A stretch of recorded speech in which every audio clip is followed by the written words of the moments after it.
الحمد للہ رب العالمین، الصلاة والسلام علی اشرف الانبیاء والمرسلین وعلی آلہ واصحابہ اجمعین، اما بعد فاعوذ باللہ من الشیطان الرجیم، بسم اللہ الرحمن الرحیم۔ وعن علی رضی اللہ عنہ قال، حضرت علی رضی اللہ تعالی عنہ بیان کرتے ہیں، ارتحلت الدنیا مدبرۃ، دنیا گزر رہی ہے، وارتحلت الآخرہ مقبلۃ، اور آخرت آ رہی ہے، وَلِكُلِّ وَاحِدَةٍ مِّنْهُمَا بَنُونَ، دونوں کے چاہنے والے، دونوں کے طلبگار موجود ہیں۔ فَكُونُوا مِنْ أَبْنَاءِ الْآخِرَةِ، تم آخرت کے طلبگار بنو، وَلَا تَكُونُوا مِنْ أَبْنَاءِ الدُّنْيَا، اور دنیا کے طلبگار نہ بنو۔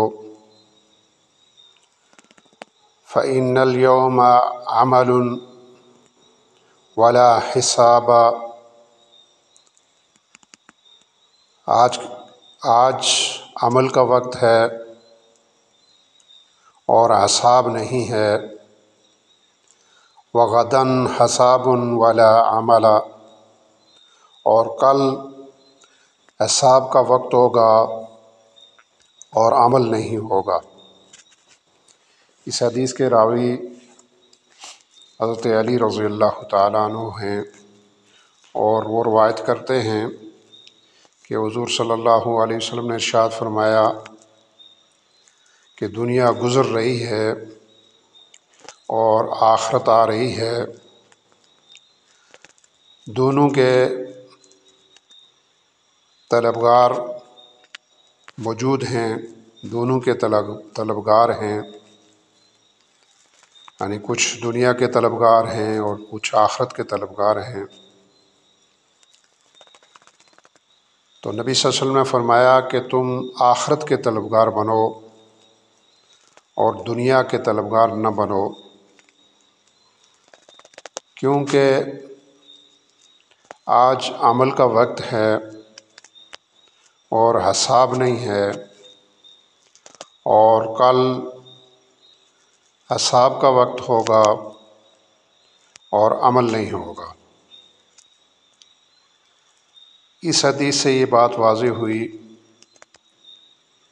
کہ ہمیں آخرت کا طلبگار بننا چاہیے، آخرت کو بنانے کی فکر کرنی چاہیے۔ اور حدیث میں آتا ہے کہ الدنیا مزرعۃ الآخرہ، یہ دنیا آخرت کی کھیتی ہے۔ تو اس دنیا میں جو ہم اچھے اعمال کریں گے، نیک اعمال کریں گے، اللہ کو راضی کریں گے، اللہ کے احکامات کو بجا لائیں گے، تو گویا ہم آخرت کے طلبگار ہیں۔ اگر ہمارے اندر یہ صفات موجود نہیں ہیں، ہم نیک اعمال نہیں کر رہے ہیں، اللہ کے احکامات کو بجا نہیں لا رہے ہیں، خیر کا کام نہیں کر رہے ہیں، اور خیر کو پھیلانے کے لیے جدوجہد نہیں کر رہے ہیں، تو گویا ہم دنیا کے طلبگار ہیں۔ اور جب دنیا کے طلبگار ہوں گے تو دنیا شاید تو ہمیں مل جائے گی، لیکن آخرت میں ہم سرخرو نہیں ہو سکیں گے، آخرت ہماری خسارے میں رہے گی۔ اس لیے فرمایا کہ آج عمل کا وقت ہے، عمل کر لو، حساب نہیں ہے، اور کل حساب کا وقت ہوگا جب عمل کا سلسلہ منقطع ہو جائے گا۔